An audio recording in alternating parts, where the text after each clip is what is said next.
4711. Here I have a bottle of the old 4711 cologne. I don't know if you're familiar with 4711, the cologne, but I heard Napoleon Bonaparte was a fan, is what I heard. Let me zoom in a little bit so you can see what's going on with the old 4711. In this video, I'm going to talk a little bit about 4711, the cologne. Famous, ancient, one of the oldest colognes known to man. Very old recipe. I don't know if I'm familiar with the smell or not, as I've never opened the box. I heard from a viewer of this channel who said there might be some supernatural occult properties associated with 4711, so I Googled it, came across a documentary, which I didn't have access to because there was a paywall, and maybe I'll watch it in the future, but I didn't want to click the pay button at that exact second.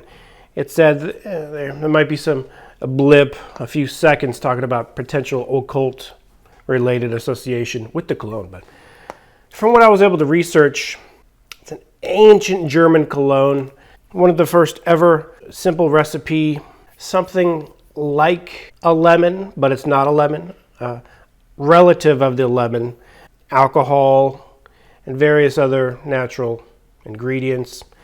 The German soldiers were given the 4711, which they, instead of using, would bring home to their girlfriends. So both guys and girls could use it. It's kind of a very neutral, I guess, scent. I'm going to smell it for the first time ever, to be honest. So I can't say I'm a fan. I wanted to get a tiny bottle to fill this bottle.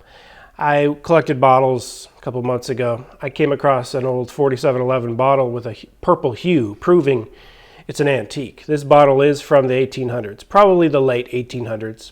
It was clearly blown into a mold. So this is a glass mold blown using an antique process of an antique type of glass, hence the purple hue. If I were to radiate it with UV rays for long periods of time, give it a suntan, it would turn fully purple. But I like the barely purple hue. I made and fashioned this cork myself. Wanted to get a small bottle of 4711, but they only had this gigantic one for a cheaper price than the big one. That's Amazon for you. Opening the 4711. Now, what did the follower of this channel say? And I don't want to quote exactly word for word because we had our disagreements. But they said something to the effect of they're a fan of the cologne and they've had some supernatural encounters, and they wondered if the cologne induced those supernatural encounters in any way, shape, or form. I told him I never heard of it. Don't know what it smells like. Don't have an opinion on it. I haven't researched that. After I open it, I'll smell it and we will see. If anything supernatural happens, I can't automatically attribute it to this, but yeah, I'll at least have a story to tell and say, oh, theoretically speaking, it could have done something. So I don't know. I don't know directly from any firsthand experience. So here is, and this is a 400 milliliter bottle. 400 milliliter bottle. And after all these years, it is still shaped the same as it was back in the 1800s. The same bottle design. The only difference is there's no embossing on the modern bottle.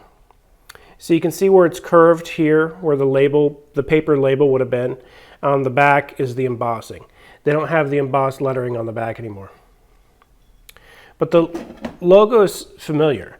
Even though I never smelled the stuff that I know of, I am familiar with the bottle. I've seen this bottle throughout my life many times. You go to a cologne counter, more specifically a generic like cologne store, they have it. I did go to a generic cologne store. They had it. They had this exact same big bottle, and they wanted like $50 for it. And then I found it on Amazon for really good price. Not an advertisement.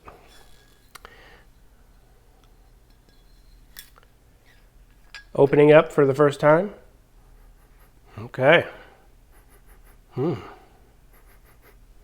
Somewhat familiar smell. Somewhat familiar. Okay.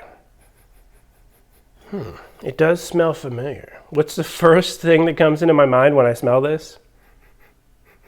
Oh my gosh. You know, this might induce supernatural activity to an extent.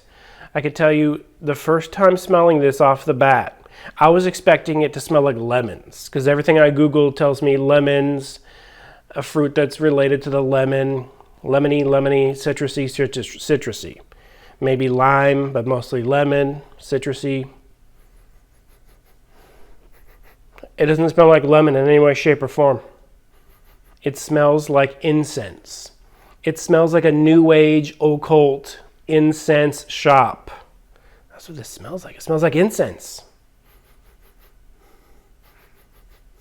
I can't put my finger on which incense, just a generic incense that you would smell. Now, it resembles sage. You know, I know sage isn't the typical incense, but it resembles sage mixed with just some generic incense you would smell at a new age occult witch supply store. A store that would have literally magic spell supplies. Perhaps Pan's Pipes. I went to Pan's Pipes in Los Angeles. I asked the shopkeeper if I could take some pictures. She said no video. But pictures, sure, you could take a couple pictures. So I went to Pan Pipes, did a tour of the small place. There's only one room. I looked at the occult stuff. There was 100 different types of candles, and there was a shelf with 100 different types of ingredients for magic spells. And there was, you know, a display case with pentagrams and baphomets, you know, spiritual stuff that you see in every delightful, wonderful occult supply shop. But, yeah, wowee. It definitely smells like incense. Reminds me of sage, mixed with something else. I'm not an incense guy. I have some, like dragon something or other incense that I bought for the Mysterialis intro, but it doesn't really smell like that one. It smells like the more generic one you would smell at an occult bookshop. I'm just trying to make a little funnel, okay? Normally I would make a little tube, but we already have a nice box here. Let's hope it will stay together. Because I'm going to use this little plastic box to pour this substance.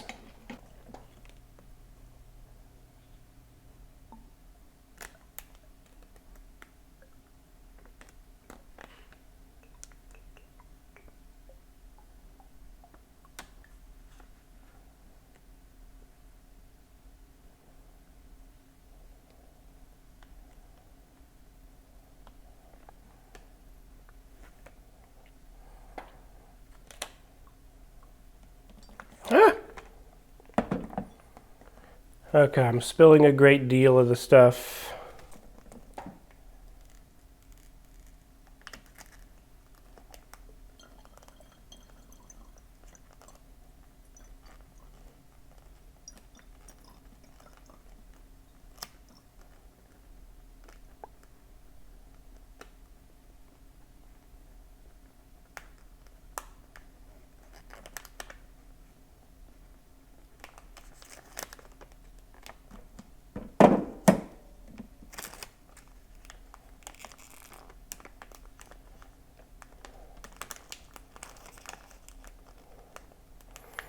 Okay,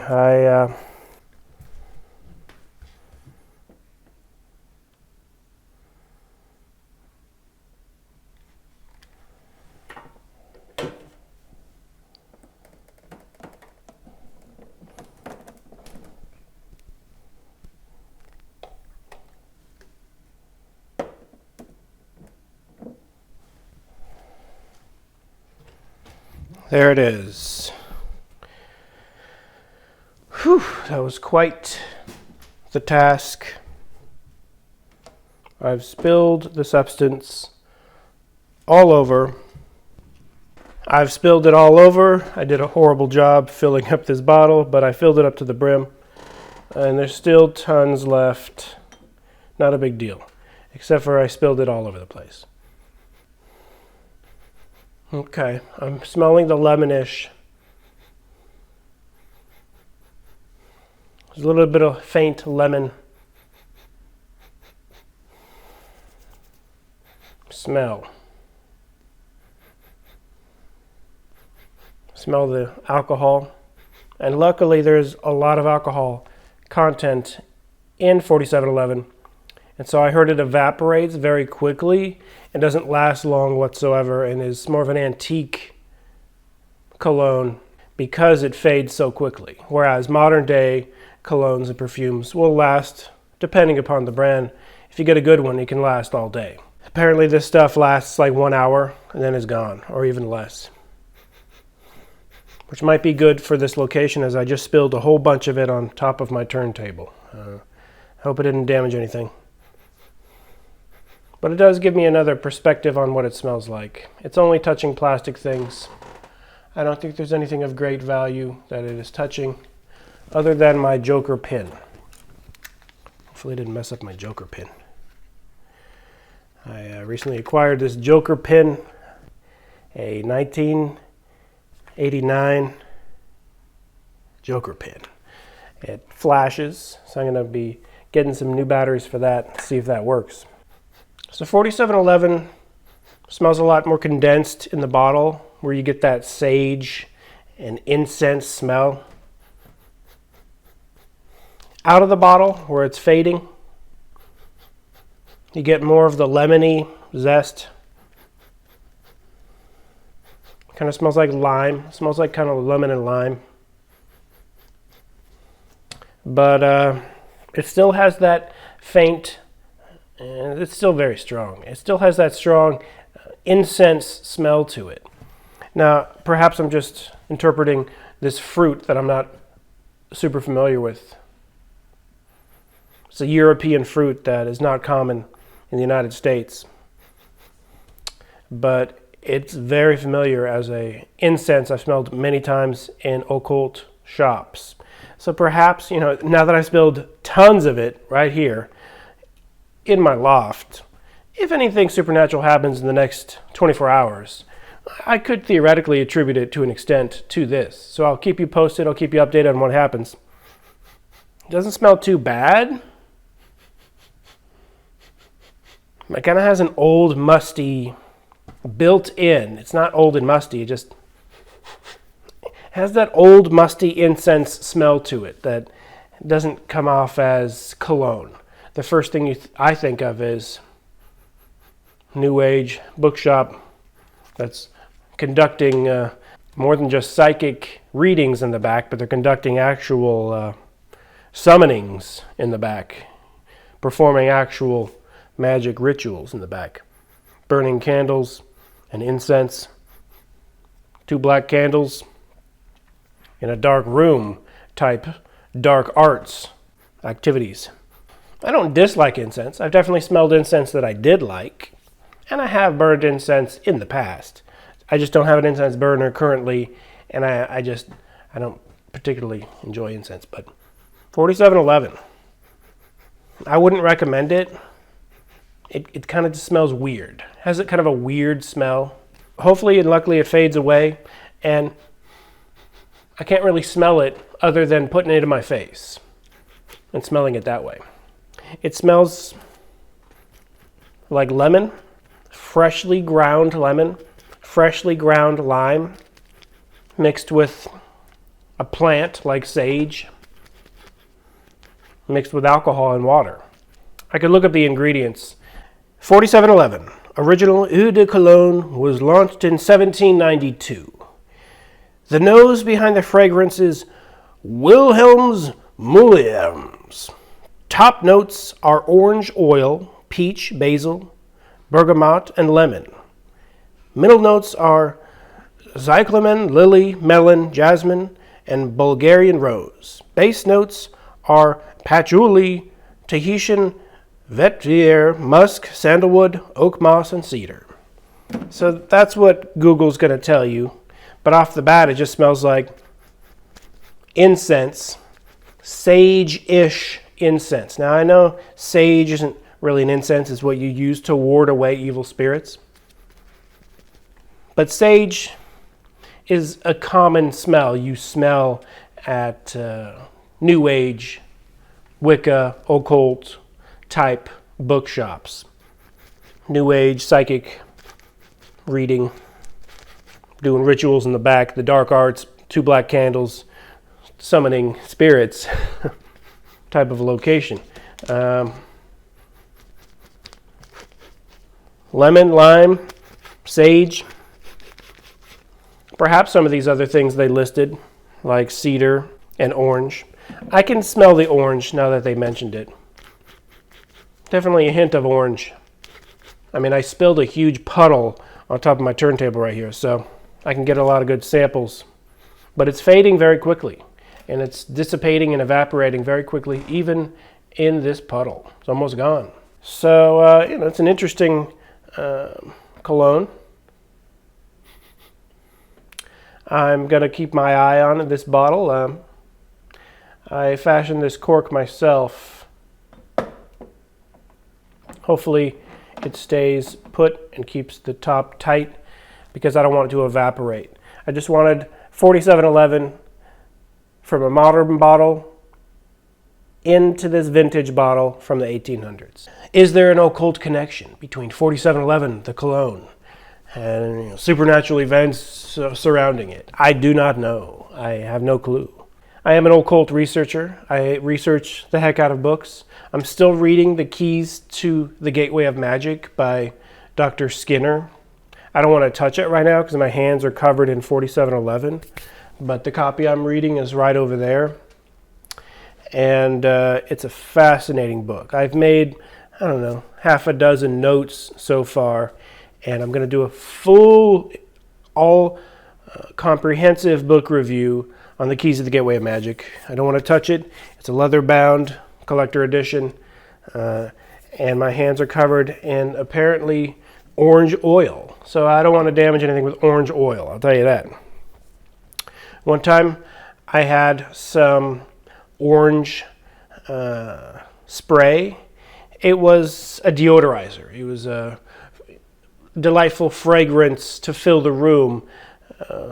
It was advertised as an alternative to Febreze, okay? Speaking about Febreze, I'm feeling a breeze right now, and it's an extremely hot day. The room's extremely hot, summer day. It's been hot all day. I have no AC. Starting to feel a breeze.